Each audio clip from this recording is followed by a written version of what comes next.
We've all had unproductive conversations that end in arguments and get us nowhere. Halfway through, you realise you don't even know why you're arguing or where the tension even came from. By this point, both sides might not even know what a good solution looks like. So, if you want to have powerful and productive conversation, the first thing you need to do is set a goal. Ask yourself, why am I having this conversation? What do I really want? And then write it down. Yes, it's important to write it down. The answer should be both detailed and specific. Instead of a goal like, I'm going to talk to my friend and see why they're in a bad mood, say, I'm going to set aside an hour to listen and connect with them to find out which events and emotions have been getting them down. Almost like magic, just by being clear on your intention, you're likely to get a better result. Your goal should help you do one of three things. 1. Learn the other person's perspective. This is really the most powerful purpose your conversation can have. Setting a goal that serves this purpose will radically transform the way you talk to other people. 2. Share your own perspective. Be honest about it. Sharing and taking responsibility for your feelings can be tough, but it will pay off big in the end. Obviously, you can hope that the other person will understand what you're saying and perhaps be moved, but this might not always happen, so focus on what you can control. Finally, work together to find a way forward.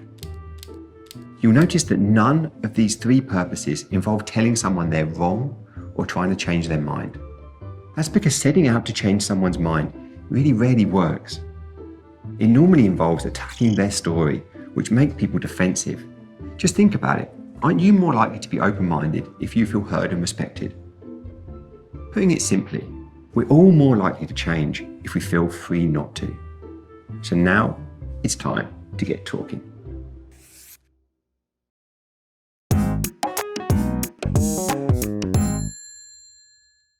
Imagine you're having a tough conversation, maybe with a loved one or maybe with a colleague. Chances are your emotions are probably running high. Anger, love, anxiety, it could be anything. If you want the conversation to go well, it's time to get in touch with your feelings and communicate them effectively. Sometimes it's hard to figure out exactly how we feel. That's because our brains are constantly working overtime, processing information, simplifying our experiences so that we can make quick decisions that help us function in the real world.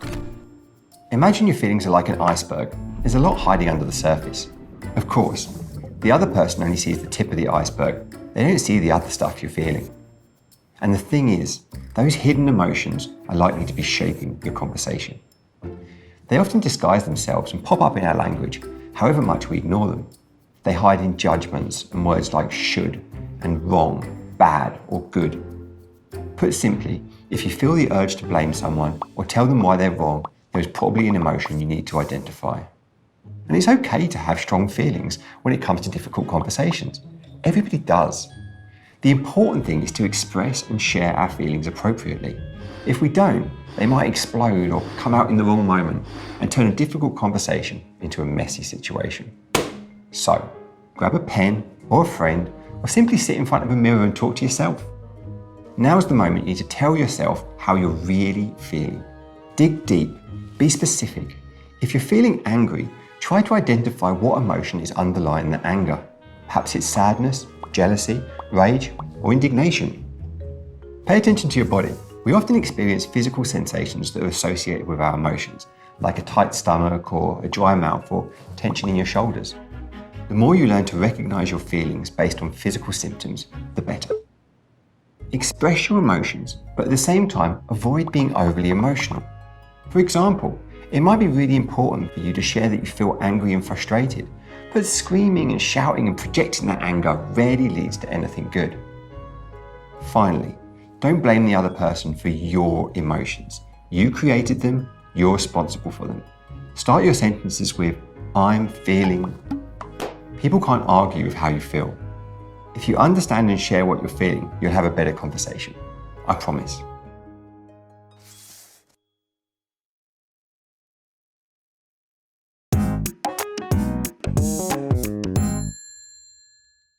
If you've fallen out with a friend, chances are you both have your own version of what went wrong.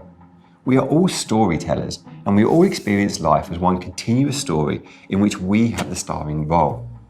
But our understanding is not reality, it's just our story. It's not a problem that we all have different stories. The problem here is that we really don't like other people's stories when they conflict with our own. If this happens, we reject or dismiss them, and we do everything we can to show that we are right and they are wrong. And that's how arguments start. If you want to be able to have productive conversations, then you're going to have to get good at stepping into somebody else's world and truly understanding their story. Here's how. Start a conversation by inviting the other person to share their story.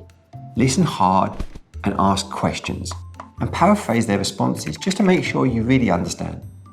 When it's your turn to speak, make sure that you acknowledge that you too are telling your own story.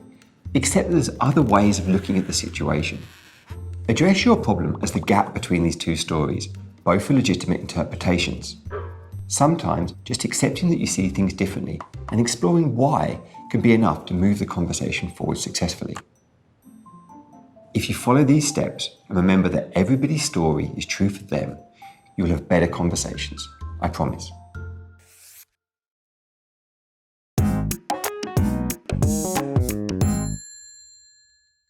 Learning to listen is going to change your life. It's the superpower of conversation skills. It's not enough to pretend to listen. In order for somebody to feel heard, you have to actually listen to them. You can't fake it. But that's easier said than done, especially when you want to get your own point across loud and clear. Here's a simple process to master listening during difficult conversations. First off, don't say you understand. Say you want to understand and ask questions to prove it. For example, ask, can you say a little bit more about how you see this? Or what information do you think I'm missing here? Or perhaps, why do you think you see things differently to me? You need to be authentic and truly acknowledge how the other person views things. Second, don't rush into a solution. Instead, dig deep, spend some time trying to understand the other person's perspective. Once you're in that space, the next step is to imagine a world where both of your stories can exist together. And the easiest way to do this is to swap the word but and replace it with and. This might sound insignificant, but really, trust me, it's going to change your communication game.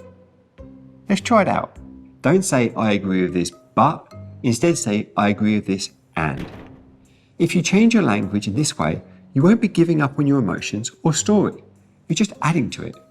If you change your language like this, both viewpoints can live side by side. So there you have it. Listening is a conversation superpower. If you don't believe me, try this. Pick the worst listener you know. The person who always talks over you, repeats themselves, and who's generally a pain to talk to. Call them up right now and listen to them as hard as you can. Don't talk about yourself, just ask them how they're doing. Focus on their feelings, frustration, fear, happiness, whatever. Acknowledge these emotions. I almost guarantee you'll see some magic happen, and the person will suddenly seem like a much better communicator, and you'll feel a stronger sense of connection. I promise.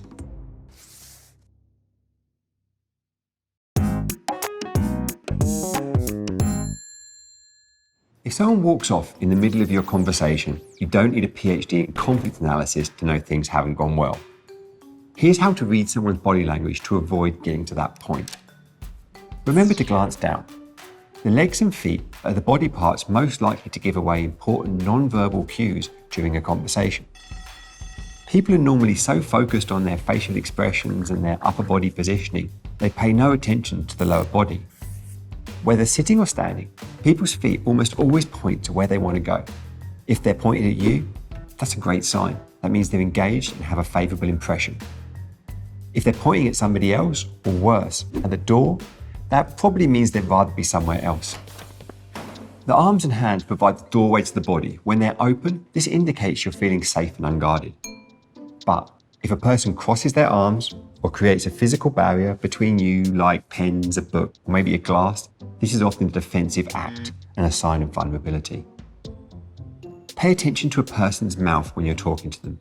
If someone smiles authentically, they engage all the muscles in their face and cause crinkles next to their eyes. But when we fake smile, we tend to use only our mouth. Fake smiles are often an attempt to demonstrate happiness or approval that might mask some other feeling. And here's a fun little fact. If you're out on a date and you want to know if someone fancies you, try glancing down at their lips. If they mirror you and do the same, probably means they like you. Now, onto the real windows to the soul, the eyes. Most of us have been told at some point that when people are lying, they have trouble keeping eye contact. This is kind of true, but it's such common knowledge that increasingly people overcompensate and hold eye contact for too long. So, if someone's staring a little too long, it could mean they're not being totally honest. In Western cultures, a good guide is to keep eye contact about 70% of the time while listening to someone.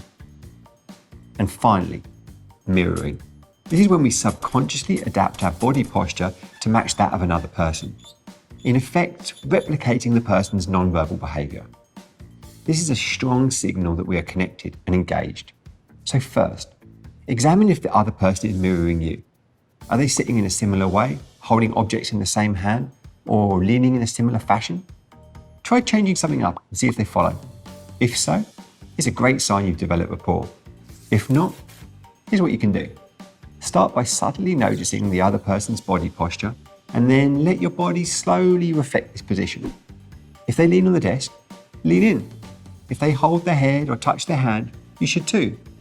You could even mirror breathing patterns, speech speed and tone. You'll be amazed to see how well it works. If you learn to understand other people's body language, you'll have better conversations. I promise.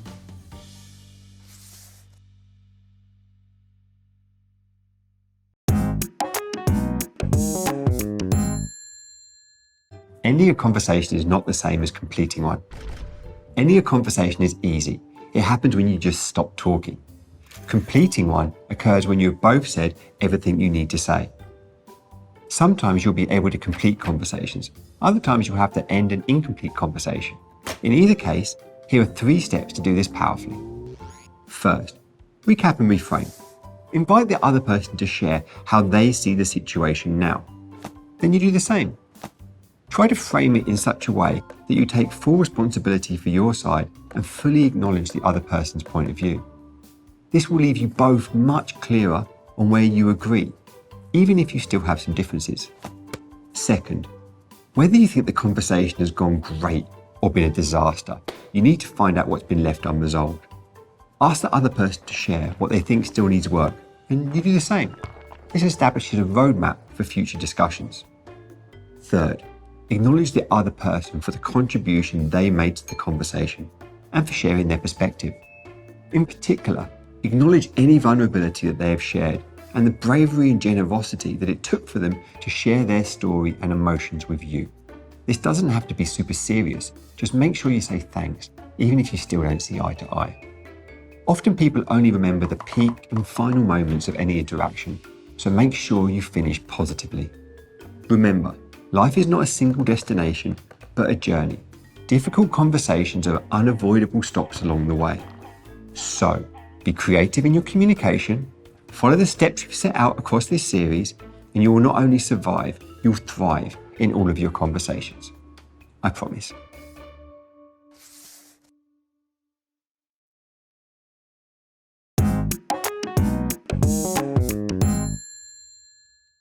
You know the deal. You're stuck in that same old discussion with a boss, a friend, a partner, and you can't get past that one sticking point. Here are 3 great hacks to get your conversations back on track. You've been arguing with someone for what feels like hours. You're worried you'll never find common ground. Here's what you need to do. Focus on interests, not positions. Picture an iceberg. Positions are on the surface. That's what people say they want. Interests are hidden below. That's why people want something. These are their underlying reasons or motivations. For example, maybe you and your partner are arguing over whether to have the window open or closed while you sleep.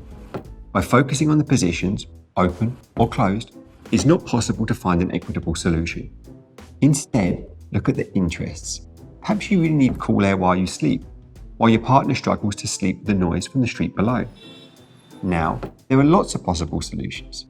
Maybe you sleep with the window open in the next room, buy a fan, or use earplugs. In any case, Focusing on the interests opens up a world of possible solutions that were impossible when you were stuck on the positions. So, now you've done everything right. You're listening hard, focusing on the common interests, and acknowledging both sides of the story. But the person opposite keeps coming at you with their side of the story, refusing to take responsibility and dismissing your ideas. In this case, you need to reframe. This involves taking the essence of what the other person is saying and repackaging and recreating it as something workable. In a way, it's like lighting up a runway to a more collaborative conversation and inviting them to land there. You're not telling them they're wrong, you're simply reframing their words to create a possibility for you both to agree. For example, perhaps your boss accuses you of being lazy and careless for missing an important project deadline. Don't tell them they're wrong. Instead, respond by saying that you understand their concerns about meeting deadlines and doing good work. Tough conversations can cause us to start listening to that little voice inside our head, that one that provides a running commentary of your world and makes you second guess yourself. Successful conversations require being present. To get out of your head and back in the conversation, take a few deep breaths. Or focus on a specific physical sensation, perhaps the soles of your feet on the floor. The goal is to disengage your attention from your internal narrative, that little voice in your head saying, I don't know what he's talking about, and instead engage attention with your body-based feelings. When you're back in the here and now, re-engage in the conversation, and you should find it easier to ignore that little voice and focus on the person opposite you. That gets easier with practice, I promise.